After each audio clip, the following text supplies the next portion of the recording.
करता है उसको देख लेते हैं, कहीं उसी तरह की स्ट्रेटेजी आप तो ये बात जो आप उनसे पूछिए जिन्होंने लिस्ट रोकी है। हमने तो अपना फाइनल फैसला बताया कि आज मीटिंग करके मंथन करेंगे, चौधरी ओम प्रकाश चौटाला से चर्चा करेंगे और जो आदेश चौधरी ओम प्रकाश चौटाला की तरफ से होगा कि फलां उम्मीदवार फलां जगह से लड़ेगा, उसको निश्चित रूप से लड़ाया जाए। बीजेपी के अलावा और कोई दल गठबंधन की बात करता है तो उस पर भी विचार किया जा सकता है। राजनीति में किसी चीज से इनकार नहीं किया जा सकता। सर आप एक कल स्पीकर ने फैसला लिया सर, विधायक ने जो 2 विधायकों ने इस्तीफे दिए थे, सर आपसे सवाल है कि और आज 4 विधायकों को नोटिस भी जारी कर दिए गए विधानसभा की तरफ से कि उनको आप सर नेता विपक्ष आप रहे हैं सर, आपने अगुवाई की है। हमने स्पीकर को किस डेट में लिख के भेजा था? 23 तारीख को। 23 तारीख को मैंने स्पीकर को एड्रेस करके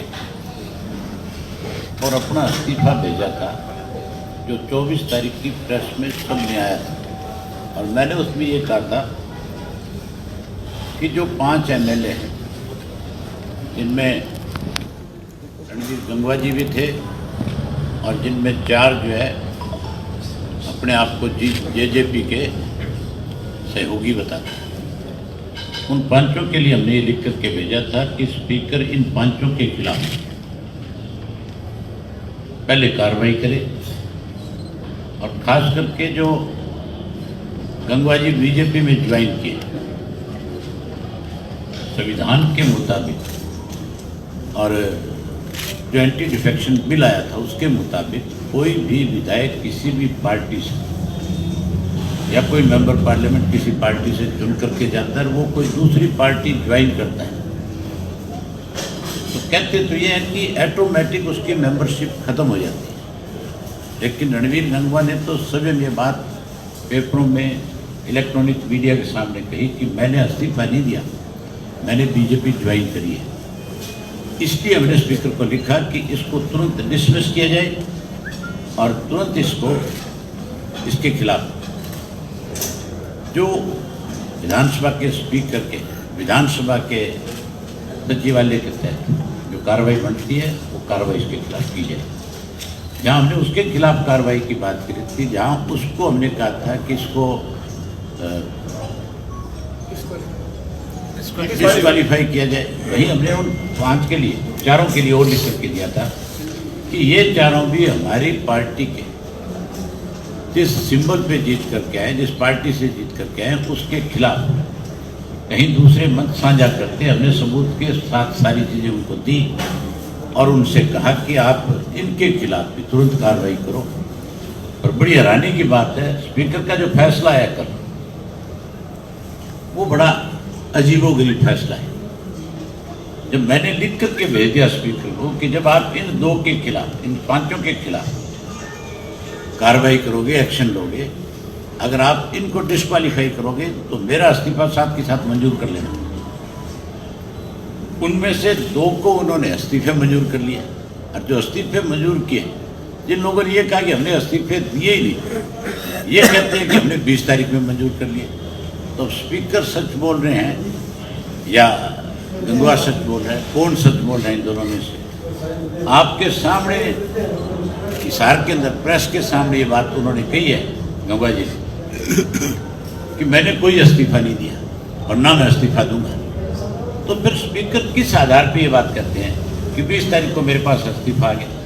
और चलो मैंने मान लिया कि 20 तारीख को स्पीकर के पास इस्तीफा चला गया, तो फिर स्पीकर 26 तारीख तक किस बात का इंतजार कर रहे थे? या तो फिर 20 तारीख को कहा मैंने पिछली डेट में इस्तीफा मान लिया इनका, तो फिर 20 को अनाउंस क्यों नहीं किया? फिर 20 को साथ के साथ अनाउंस करना चाहिए। हमने अपनी तरफ से जो सारी चीज़ें, जो पेटिशन दायर करी, वो स्पीकर के ऑफिस को दी, स्पीकर के ऑफिस से रिसीव करी, स्पीकर के सेक्रेटरी ने उस पर साइन करके दिया कि हमने आपकी पेटिशन को जो है रिसीव कर लिया। उसके बाद स्पीकर के पास आजकल तो इतने साधन है कि 1 सेकंड के अंदर हर चीज़ की जानकारी हर आदमी को घर बैठे मिल जाती है। और स्पीकर के सेक्रेटरी को दी तो स्पीकर के सेक्रेटरी ने तो इमीडिएटली बात करी उनसे, तो साथ के साथ इस्तीफा मंजूर क्यों नहीं किया गया? और अगर इस्तीफा साथ के साथ मंजूर नहीं किया तो फिर स्पीकर को ये बात नहीं कहनी चाहिए थी कि मैंने 20 तारीख को उनका स्पीकर इस्तीफा मंजूर कर लिया। और मेरे वाले इश्यू में स्पीकर को ये कहना कि मैंने उनको हटा दिया, ना तो स्पीकर ने मुझे बनाया, मेरी पार्टी के विधायकों ने मुझे चुन करके अपना नेता मान करके अपोजिशन लीडर बनाया था। स्पीकर का कोई रहम नहीं है मेरे ऊपर, सरकार का कोई रहम नहीं है मेरे ऊपर, और ना ही स्पीकर के पास मुझे हटाने की कोई पावर दे रखी। अगर किसी की संख्या कम हो जाएगी वो ऑटोमेटिक हट जाएगा। ये स्पीकर कैसे कह सकता है कि मैंने उनको हटा दिया, मैंने उनसे सारी सुविधाएं वापस ले ली? मैं कोई स्पीकर के मातहत काम थोड़ा ही करता हूँ, मैं कोई सरकार के मर्जी से कोई काम थोड़ा ही कर रहा हूँ। मेरी अपनी पार्टी है, मेरी पार्टी ने मुझे विधायक दल की मीटिंग बुला करके नेता चुना है, उनका फैसला था। और जब उनकी संख्या घट गई और जब कुछ स्वार्थी लोग छोड़ करके चले गए तो मैंने तो उसी वक्त नेतृत्व के आधार के ऊपर अपना इस्तीफा स्पीकर के पास भेज दिया था। स्पीकर साहब को कहना चाहिए था कि भाई एक ऐसा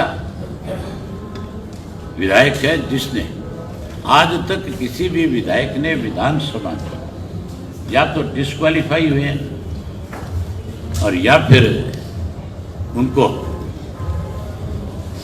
समय पूरा किया गया।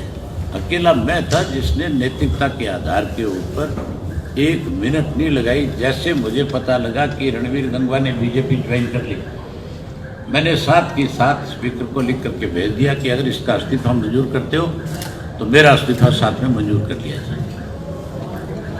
स्पीकर के पद पे बैठ करके कोई आदमी उस पद की गरिमा को कम करे, मुझे लगता है कि ये स्पीकर की अपनी मर्जी से लिया हुआ फैसला नहीं, ये फैसला लिख करके दिया, ये पढ़ करके प्रेस को सुना देना। हैरानी की बात यह कि स्पीकर को भी सरकार के दबाव में काम करना पड़ा। वजह क्या रही? आप किसी चैनल में नौकरी कर रहे हो, आप छोड़ के चले जाओ, कोई रोका आपको? ये जो दोनों विधायक गए हैं ये दोनों स्वार्थी थे, ये लालच में आ गए। इनको कहीं ना कहीं ये लालच लोभ दिया गया होगा कि तुम्हें आगे टिकट देंगे, आगे तुम दोबारा चुन करके आ जाओ। ये फैसला जनता ने करना है, ना कि किसी पार्टी ने करना होता है। सर कोई लीगल एस्पेक्ट इसमें है अभी यहाँ पे? जिस तरीके से आपने डेट का बताया कि 20 तारीख को वो हम दोनों जो विधायक का इन्होंने इस्तीफा मंजूर किया उसको हाईकोर्ट में चैलेंज करेंगे, हम इनको डिस्क्वालीफाई कराएंगे। ये दोनों के दोनों डिस्क्वालीफाई होंगे और जब डिस्क्वालीफाई होंगे तो फिर मान के चलो कि जिस आदमी पे क्वेश्चन चिन्ह लग जाता है वो सारी उम्र का होता है, एक दिन का नहीं होता। अगर स्वेच्छा से इस्तीफा दे करके दूसरी पार्टी ज्वाइन करते तो कोई फर्क नहीं पड़ने वाला था, लेकिन कोई दागी होकर के जाए तो 100% उस पर सारी उम्र, उसकी आने वाली पीढ़ी से भी लोग क्वेश्चन करते हैं फिर कि तेरे बाप ने, तेरे दादा ने किस लिए इस्तीफे दिए, किस लिए छोड़ के भागे थे, क्या स्वार्थ था तुम्हारा? तो इन स्वार्थियों से तो पूछा जाएगा। विधायकों की ओर से भी असहज माहौल होने की बात कही जा रही है, छोड़ेंगे? कोई नई बात नहीं है। चौधरी देवीलाल के साथ सन 1977 के अंदर 76 विधायक थे और 76 में से कोई मेरे ख्याल 30-32 विधायक भजनलाल लेके भाग गया, इकट्ठे ले गया था, एक ही साथ रह गया, 30 लेके चला गया था। और 82 के अंदर 51 विधायक थे, हमारे 51 में से 9 बचे थे। उसके बाद 77 में भी, 87 में भी इसी तरह का फिर चला गया। लेकिन जब भी हमारी पार्टी को राजनीतिक तौर पे किसी ने कमज़ोर करने का प्रयास किया उसको तो मुंह की खानी पड़ी और इंडियन नेशनल लोकदल पार्टी जो फिर से ताकत में आई, सत्ता में भी आई। सर 100% ये लोग जो भगोड़े हुए हैं, जो भाग करके गए, जो स्वार्थी हुए, इनके जाने का फायदा भी इंडियन नेशनल लोकदल पार्टी को होगा। आम आदमी की ज़बान पे इस बात को लेकर के आज चर्चा है कि स्वार्थी किस्म के लोगों ने कई दफ़ा इंडियन नेशनल लोकदल पार्टी को कमज़ोर करने की कोशिश करी, लेकिन उन स्वार्थियों को मुंह की खानी पड़ी, इंडियन नेशनल लोकदल पार्टी की ताकत बढ़ी। लोकसभा चुनाव में आप निश्चित रूप से 100 का 100% लोकसभा के जब नतीजे आएंगे तो चौंकाने वाले। ये तो सर 2 विधायकों को ही, जो 4 विधायक और थे जो जेजेपी समर्थित कहते हैं, उनको भी आज नोटिस जारी हो गया है सर। आज 7 दिन में जवाब देना है उनको। वो चारों के चारों भी अगर स्पीकर निष्पक्ष होकर के फैसला करेगा तो 100% चारों डिस्क्वालीफाई, वो भी नहीं बच सकते। एक सर, आज आप पीएसी की मीटिंग है, तो क्या कुछ पुराने चेहरों पर विचार होगा या नए लोग भी आपके प्रत्याशी हो सकते हैं? ये सारे साथी अभी बैठेंगे, उसके बाद बैठ करके आपस में तय करेंगे। जो नाम आए हमारे पास उन नामों पे विचार करेंगे।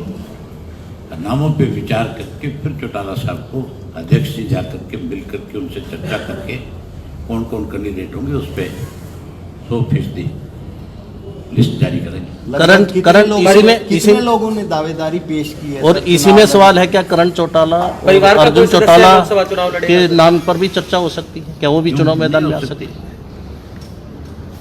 क्यों नहीं हो सकती है बताओ। जिस किसी ने अपनी उम्र के 21 साल पूरे कर लिए, जिसने 25 साल पूरे कर लिए, अगर कोई लोगों की तरफ से डिमांड हो, हर आदमी को अधिकार है चुनाव लड़ने का। हम तो आपके नाम पे भी चर्चा कर सकें कि कोई पत्रकार साथी को भी अब की बार कहीं से एडजस्ट कर लिया जाए।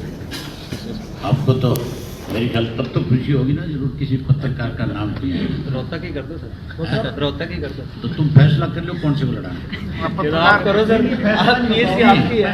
अब पत्रकार बैठ के फैसला करो। पैनल दे दो आप अपना पैनल बढ़ा के दे दो, विचार कर लेंगे। तो ये सर अंतिम फैसला हो गया कि इनेलो 10 की 10 सीटों पे लड़ेंगे। डेफिनेटली हमने अभी अशोक जी ने आपको बताया भी हम 10 की 10 पे लड़ेंगे। अगर हरियाणा में 10 की जगह 20 लोकसभा क्षेत्र होते, 20 पे लड़ते, 100 होते तो 100 पे लड़ते।